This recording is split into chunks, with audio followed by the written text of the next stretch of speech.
안녕하십니까. JTBC 전용뉴스입니다. 전라북도 의회 행자위 행정사무감사에서 전라북도 출연기관의 연봉과 퇴직 공무원의 채용 문제가 집중 거론됐습니다. 홍성임 도의원은 14개 출연기관에 공통적으로 적용되는 기관장의 연봉 기준이 없다 보니 기관마다 최대 2배 가까이 차이가 나고 상한선이 없는 곳도 있어 자의적인 연봉 책정이 이루어질 가능성도 있다고 질타했습니다. 김대중 도의원은 일부 고위직 간부들은 명예퇴직을 한 뒤 20여일 만에 공기업이나 출연기관 대표로 자리를 옮기거나 70세가 넘는 고령의 공직자 출신을 임직원으로 채용하는 것도 문제라고 지적했습니다. 전라북도의 대형 국책사업 발굴이 지나치게 미흡하고 국가 예산 발표 방식도 수정해야 한다는 지적이 나왔습니다.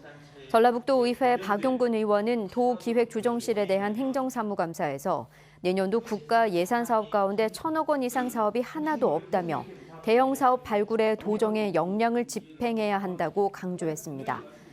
박 의원은 또 전라북도가 내년 국가 예산을 7조 8천억 원 규모라고 발표했지만 새만금 개발청 등 외부 기관의 예산을 제외하면 4조 3천억 원 수준이라며 국가 예산 발표 방식도 수정해야 한다고 말했습니다. 국가 예산의 최종 관문인 국회 예결소위에 전북 의원이 한 명도 참여하지 못한 데 대해 도내 의원들이 반발 기자회견을 가졌습니다. 전라북도 야권 의원들은 예결소위에 영남과 충남 의원은 4명씩이나 포함된 반면 호남은 광주 출신 국회의원 1명만 참여해 국가 예산 심의 과정에서 철저히 소외됐다며 전북 의원의 추가를 촉구했습니다. 민주당 이춘석, 안호영 의원은 기자회견 자리는 물론 국회의장에 대한 항의 방문에도 함께하지 않았습니다. 전북 정치권은 민주당의 호남 몫은 광주에 돌아갔고 야권은 분열되는 바람에 8년 만에 소위에 한 명도 들어가지 못하는 상황이 빚어졌습니다. 수능 시험 하루 전인 내일 예비 소집이 실시됩니다. 전북교육청은 수험생들은 내일 예비 소집에 반드시 참석해 수험표를 전달받은 뒤 선택 영역과 선택 과목이 맞게 기록되어 있는지와 함께 시험장 위치도 확인해달라고 밝혔습니다. 전북교육청은 13개 시군시험장, 61개 시험장에서 치러질 수능 시험지와 답안지도 오늘 한국교육과정평가원에서 넘겨받았습니다. 전북이 친환경 자동차 규제 자유특구로 지정됐습니다. 이에 따라 전북에서는 오는 2023년까지 경유 대신 LNG를 연료로 사용하는 중대형 상용차와 초소형 전기 특수 자동차의 개발과 시험이 가능해졌습니다. 전라북도는 규제 자유특구 지정으로 전북의 자동차 산업이 고도화되고 경쟁력이 높아질 것으로 기대했습니다.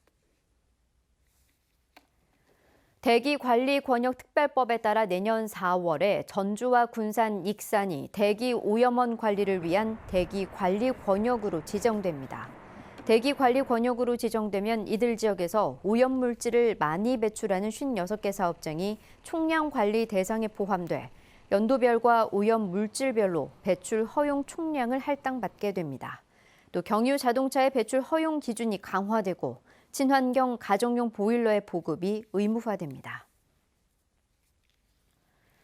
동료와의 성관계 영상을 촬영해 유포한 혐의를 받는 순경이 기존에 사용하던 휴대전화를 저수지에 버린 것으로 확인됐습니다. 전북지방경찰청은 지난달 말 A 순경이 휴대전화를 바꾼 뒤 순경의 가족 가운데 한 명이 이전에 사용하던 휴대전화를 도내 저수지에 버린 사실을 확인하고 어제 오후부터 수색하고 있다고 밝혔습니다.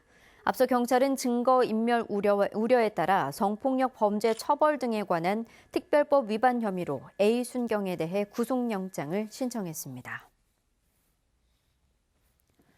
내일은 차차 흐려져 오후부터 밤사이 비가 내리겠습니다. 비의 양은 5mm 안팎으로 많지 않겠고 동부 산지에는 진눈깨비가 내리는 곳도 있겠습니다. 아침 최저기온은 1도에서 7도로 오늘과 비슷하겠습니다. 한낮 기온은 전주와 익산 15도, 진안 13도로 오늘보다 2도가량 낮겠습니다. 내일 오후부터는 바람이 강하게 불면서 기온이 큰 폭으로 떨어지기 시작해 수능일인 모레 아침에는 눈이나 비와 함께 진안과 장수의 기온이 0도까지 떨어지는 등 수능 한파가 찾아오겠습니다. JTBC 8시 뉴스 예고입니다. 전라북도 의회 행자위 행정사무감사에서 전라북도 출연기관의 연봉과 퇴직 공무원의 채용 문제가 집중 거론됐습니다. 동료와의 성관계 영상을 촬영해 유포한 혐의를 받는 순경이 기존에 사용하던 휴대전화를 저수지에 버린 것으로 확인됐습니다. 본격적인 김장철이 시작됐지만 배추값이 너무 올라 부담이 커지면서 아예 김장을 포기하겠다는 가정도 많은 것으로 조사됐습니다. 전라북도가 정부의 규제 자유 특구로 지정되면서 1조 7천억 원의 경제적 효과와 12,000여 명의 일자리 창출 효과가 기대되고 있습니다. 자세한 소식은 JTBC 8시 뉴스에서 전해드리겠습니다.